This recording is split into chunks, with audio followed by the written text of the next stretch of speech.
नमस्कार, मैं हूं राहुल राजपूत। सेक्टर 150 में युवराज की जान सिर्फ एक गड्ढे ने नहीं ली, बल्कि उन जिम्मेदारियों ने ली है जो फाइलों में दफन हो चुकी थी।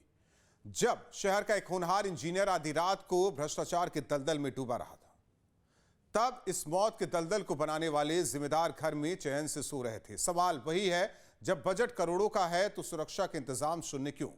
जब टीमें बचाव के लिए मौके पर थी तो रेस्क्यू में देरी क्यों?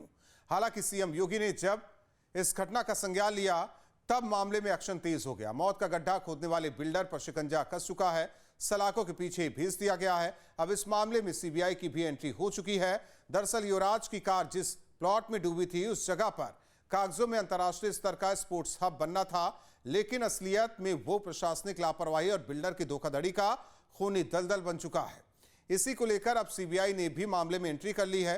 नोएडा प्राधिकरण से एमजेड विस्टाउन की फाइल सीबीआई की टीम अपने साथ ले गई है। नोएडा के सेक्टर 150 में इंजीनियर की मौत के बाद मुख्यमंत्री सख्त हैं। एसआईटी का गठन कर दिया और एसआईटी तमाम पहलू की जांच भी कर रही है। इसी बीच अब सीबीआई भी एक्टिव हुई है, क्योंकि स्पोर्ट्स सिटी आवंटन मामले को लेकर सीबीआई और ईडी पहले से जांच कर रहे हैं। अब इस पूरे इन्वेस्टिगेशन के दौरान ये बात सामने आई कि जिस बिल्डर कंपनी को प्राधिकरण से ये प्लॉट अलॉट किया गया था स्पोर्ट्स सिटी के बाद, उसने दूसरी कंपनी को बेच दिया, यानी एमजे विस्टाउन को ये प्लॉट बेचा। तो अब सीबीआई की रडार पर एमजे विस्टाउन बिल्डर है, जिसको पुलिस ने गिरफ्तार किया है। अभय सिंह को, उस कंपनी के तमाम डायरेक्टर भी अब सीबीआई की जांच के दायरे में हैं। उस बिल्डर कंपनी की तमाम जो फाइलें हैं, दस्तावेज हैं, बीती रात सीबीआई नोएडा प्राधिकरण के ऑफिस से लेकर गई और स्पोर्ट्स सिटी आवंटन से जुड़ी हर एक जानकारी फिलहाल सीबीआई के अफसरों द्वारा हासिल कर ली गई है। यानी एक तरफ बिल्डर के खिलाफ पुलिस ने मामला दर्ज किया है, गिरफ्तार कर लिया गया अभी तक 3 लोगों को। दूसरी तरफ अब सीबीआई की रडार पर भी बिल्डर कंपनी आ चुकी है और सीबीआई हर एक पहलू पर अपनी जांच शुरू कर चुकी है। वीडियो जर्नलिस्ट जयराम यादव के साथ Amit Chaudhary, news state Noida. Video journalist Jairam Yadav के बड़ी खबर नोएडा से, इंजीनियर मौत मामले में बड़ी खबर। पुलिस ने 2 आरोपी बिल्डर्स के दफ्तरों को सील किया। विस्टाउन बिल्डर का सेक्टर 62 स्थित ऑफिस सील। तो बड़ी खबर आपको बता रहे हैं, नोएडा इंजीनियर मौत मामले से जुड़ी बड़ी खबर। पुलिस ने 2 आरोपी बिल्डर्स के दफ्तरों को सील किया। विस्टाउन बिल्डर का सेक्टर 62 स्थित ऑफिस सील किया गया। तो बड़ी खबर नोएडा से इंजीनियर मौत मामले से जुड़ी ये बड़ी खबर। पुलिस ने 2 आरोपी बिल्डर के दफ्तरों को सील किया है। विस्टाउन बिल्डर पर का सेक्टर 62 स्थित ऑफिस सील किया गया।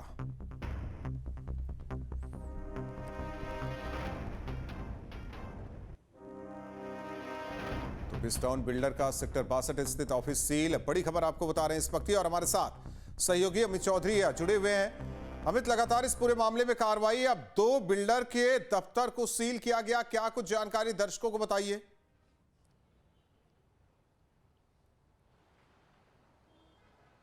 देखिए राहुल, सीएम के आदेश के बाद ताबड़तोड़ कार्रवाई देखी जा रही है और कल रात जब दूसरी एफआईआर दोनों बिल्डरों पर दर्ज कराई गई थी, उसके बाद से 2 लोगों को आज गिरफ्तार किया गया और दोनों बिल्डरों के दफ्तर सीज किए गए। एक बिल्डर का दफ्तर जो लोटस ग्रीन है सेक्टर 126 में है और विस्टाउन का जो ऑफिस है वो सेक्टर 62 में। दोनों दफ्तरों को सील किया गया है। दफ्तरों के सील करने का मतलब उसके अंदर मौजूद दस्तावेज की भी अब पुलिस जाँच करेगी, किस तरह का लेन देन हुआ, कौन कौन लोग जिम्मेदार हैं। तमाम जिम्मेदारी तय करने के लिए पुलिस के द्वारा ये कार्रवाई की गई है।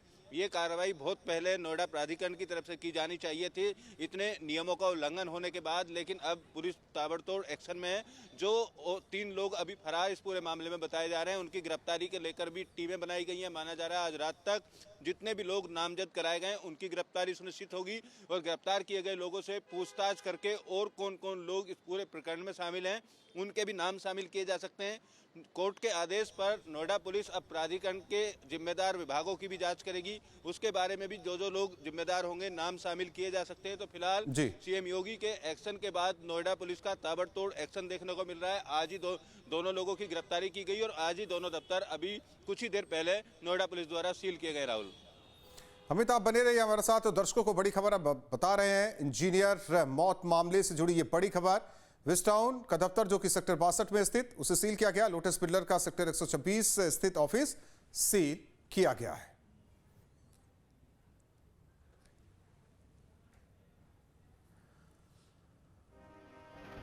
और अमित लगातार हमारे साथ जुड़े, हर एक जानकारी दे रहे हैं। तो बड़ी खबर बता रहे हैं, इंजीनियर मौत मामले से जुड़ी ये बड़ी खबर। और तस्वीरें भी दर्शकों को दिखाते हैं जिस तरीके से कार्रवाई की जा रही है, जहां एक तरफ सीबीआई जांच, एसआईटी जांच, एनजीटी भी सख्त, और अब ये देखिए तस्वीर, सीलिंग किस तरीके से की गई है। 2 बिल्डर पर यह कार्रवाई की गई है। दोनों बिल्डर के ऑफिस को सील किया गया है। सेक्टर 62 स्थित एमजेड विस्टाउन का यह दफ्तर जिसे सील किया गया है। वहीं दूसरी ओर एक और बिल्डर के ऑफिस को सील किया गया सेक्टर 126 में। तो तस्वीरें आपको दिखा रहे हैं, सीलिंग की कार्रवाई की गई है। लगातार इस पूरे मामले में कार्रवाई की जा रही है। लापरवाही किस स्तर पर बरती गई, जांच पड़ताल एसआईटी की टीम कर रही है। एनजीटी का भी दखल इसमें। तो दूसरी ओर अब बिल्डर्स को लेकर जो कार्रवाई है वो जोरों पर देखी जा रही है। तो 2 बिल्डर के ऑफिस को सील किया गया।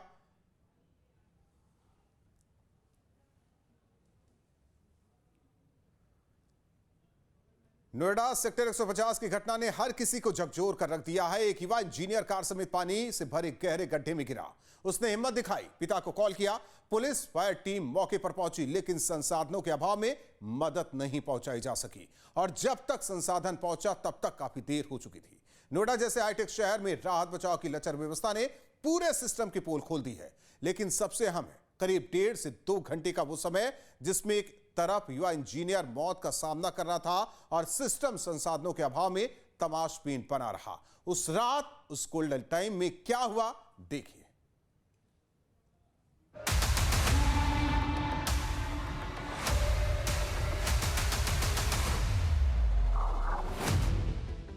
युवराज मेहता गुड़गांव की एक कंपनी में सॉफ्टवेयर इंजीनियर थे। हफ्ते में 2 से 3 दिन दफ्तर जाते थे और बाकी दिन वर्क फ्रॉम होम रहते थे। 16 जनवरी को भी युवराज अपनी कार से दफ्तर गए। रात करीब 9:45 बजे गुड़गांव से नोएडा सेक्टर 150 के लिए निकले। 60 किलोमीटर की दूरी तय कर ली, लेकिन घर के पास आकर सिस्टम की लापरवाही से हादसे का शिकार हो गए। रही सही कसर राहत बचाव की लचर व्यवस्था ने पूरी की। करीब 2 घंटे तक युवराज ने खुद को बचाने की कोशिश की, लेकिन राहत बचाव की टीम युवराज तक नहीं पहुंच सकी और एक युवा इंजीनियर लापरवाही की भेंट चढ़ गया। एक नजर डालते हैं 16 जनवरी की रात की पूरी घटना पर। आखिर उस रात कब क्या हुआ। रात करीब 9:44 बजे। रात करीब 9:44 पर युवराज गुड़गांव से नोएडा सेक्टर 150 के लिए रवाना हुए। बाकी दिनों की तरह ही खुद युवराज अपनी कार चलाते हुए करीब 60 किलोमीटर ड्राइव कर नोएडा सेक्टर 150 तक पहुंचे। घर करीब था, लेकिन उसे कहां पता था कि बाकी दूरी को तय करने की उसे इतनी बड़ी कीमत चुकानी पड़ेगी। रात करीब 11:50 बजे। गुड़गांव से चलकर करीब 2 घंटे बाद रात करीब 11:50 से 55 के बीच युवराज नोएडा सेक्टर 150 के खतरनाक मोड़ पर पहुंच गए थे। कोहरा और घना अंधेरा होने की वजह से उसे मोड़ का अंदाजा नहीं मिला। राइट टर्न लेने की जगह कार सीधे नाले की टूटी दीवार से होकर पानी से भरे गहरे गड्ढे में गिर गई। सेक्टर 150 के उसी डेथ पॉइंट पर इस वक्त हम मौजूद हैं, जहां पर सॉफ्टवेयर इंजीनियर युवराज मेहता की हादसे में मौत हुई थी। दरअसल यही वो सड़क है जिस सड़क से युवराज मेहता बीते शुक्रवार को अपने घर के लिए जा रहे थे। उस रात घना कोहरा था, ऐसा बताया गया, और घना कोहरा होने की वजह से तेज रफ्तार में गाड़ी थी, जिसके बाद वो गाड़ी सीधा, आप देखेंगे ये जो बैरिकेडिंग अभी की गई है तब नहीं थी, सीधा गाड़ी आगे जाती है और सीधा ये आप जो देख रहे हैं नाला, इसको क्रॉस कर आगे जो तालाब बना हुआ है उसमें जाकर गिर जाती है। सेक्टर 150 का ये बोर्ड भी आप यहाँ देख सकते हैं। अक्सर इस रूट से गुजरने वाले युवराज ने भी नहीं सोचा होगा कि गड्ढे की गहराई कितनी होगी। गड्ढे में कार गिरने के बाद से जिंदगी के लिए जद्दोजहद शुरू हुई। युवराज ने हिम्मत दिखाई, कार का सनरूफ खोलकर किसी तरह बाहर निकले और कार के ऊपर बैठ गए। चिल्लाकर लोगों से मदद की गुहार लगाने लगे। मोबाइल पास में था और एक्टिव था और खुद में भी जीने की ललक थी, इसलिए एक इंजीनियर हर मिनट की कीमत को समझ रहा था। रात करीब 12 बजे युवराज ने अपने पिता राजकुमार मेहता को कॉल किया और घबराते हुए पिता को घटना की जानकारी दी। वो हेल्प हेल्प चिल्ला रहा था और कह रहा था कि पापा मुझे बचा लो। सनरूफ से कार की छत पर आ गया। ऊपर लेट गया कि कार अनबैलेंस न हो। मौत सामने दिख रहा था, लेकिन युवराज को उम्मीद थी कि पापा और राहत बचाव की टीम उसे बचा लेंगे। पूरी घटना को अगर हम डिस्क्राइब करें तो जैसे ही गाड़ी अंदर गिरती है, युवराज ने पहला कॉल अपने पिता को मिलाया था। कॉल करने के बाद उसने बताया कि उसकी गाड़ी तालाब में जाकर गिर गई है, उसके साथ हादसा हो गया है। जबकि ये तालाब नहीं, बिल्डर द्वारा खोदा गया एक बेसमेंट है जहां पर पानी भर गया है और इसकी गहराई की बात करें तो 20 से 30 फीट गहरा एक तरह से कहा जाए ये बेसमेंट है। रात करीब 12:05 बजे राजकुमार मेहता ने डायल 112 पर पुलिस को घटना के बारे में जानकारी दी और खुद भी मौके के लिए रवाना हुए। उधर दूसरी ओर गहरे पानी में कार के ऊपर बैठे युवराज मोबाइल टॉर्च की रोशनी जलाकर और चिल्लाकर मदद की गुहार लगा रहे थे। लेकिन एक तो आधी रात का समय, दूसरा घना अंधेरा और ऊपर से कोहरा होने की वजह से उसकी आवाज शायद किसी ने नहीं सुनी। घर से निकले पिता भी पहले दूसरी जगह पहुंच गए, फिर वहां से चलकर घटना स्थल पर पहुंचे। रात करीब 12:30 बजे घटना के करीब आधे घंटे बाद पिता राजकुमार मेहता मौके पर पहुंचे। कुछ ही देर में पुलिस भी मौके पर पहुंच गई, लेकिन पुलिस गहरे गड्ढे में उतर पाने में सक्षम नहीं थी। लिहाजा पुलिस ने रेस्क्यू के लिए सबसे पहले फायर टीम को कॉल किया। पुलिस और पिता के मौके पर पहुंचने की वजह से उधर से गुजरने वाले लोग भी रुके। दूसरी ओर युवराज चिल्लाकर मदद की गुहार लगाते रहा, टॉर्च जलाकर लगातार अपनी लोकेशन दिखाते रहा और पिता उसका हौसला बढ़ाते रहे। रात करीब 1 बजे फायर टीम मौके पर पहुंची। फायर टीम ने रस्सी फेंककर मदद पहुंचाने की कोशिश की, लेकिन रस्सी वहां तक नहीं पहुंची। फायर टीम के पास सीढ़ी भी छोटी थी। एक फायर कर्मी ने पानी में उतरने की कोशिश की, लेकिन वो भी फौरन बाहर आ गया। राहत बचाव की टीम ठंडा पानी, गड्ढे में सरिया और जरूरी संसाधनों का अभाव बताकर अंदर उतरने से कतराने लगे। जिंदगी बचाने का गोल्डन टाइम गुजरता जा रहा था।